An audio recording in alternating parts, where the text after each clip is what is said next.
We decided today to dismiss the charges against William Holt.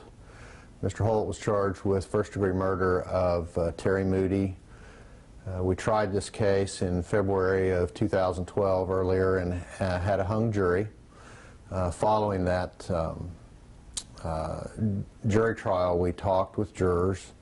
We learned a number of questions that they had, issues with the evidence that was presented.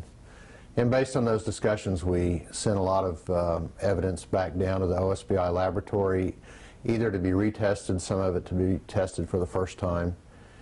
We recently got the responses back from the OSBI. Nothing really surprising, but nothing that answered any of the questions that the jurors had. And we've, in analyzing and reanalyzing how to retry this case, with nothing new to really present, we decided and have come to the conclusion we can't meet our burden of beyond a reasonable doubt to 12 jurors. And we believe the worst outcome here would be to try Mr. Holt again and have an acquittal, because in the event that happens and the new evidence comes to our attention down the road, at some point in time we cannot prosecute Mr. Holt again.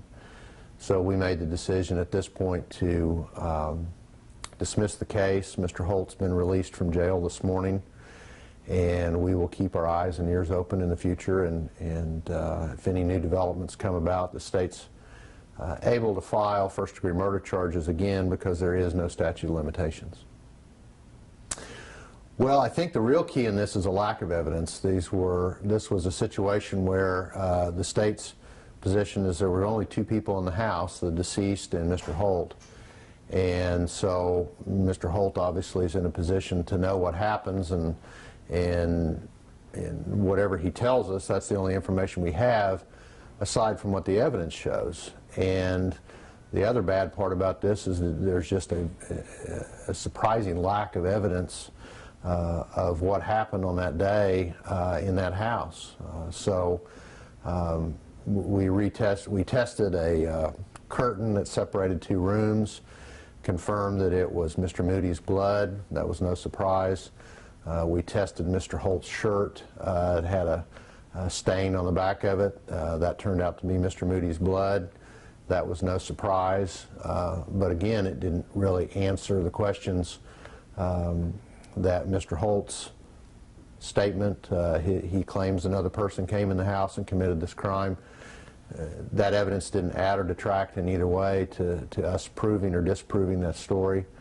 And with really no other evidence, we don't have other witnesses.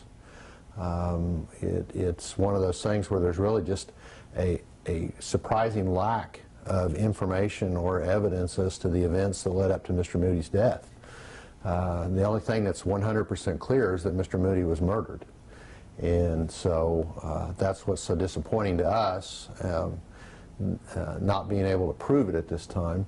But again, we don't want to foreclose in the future the opportunity to maybe have another shot at it.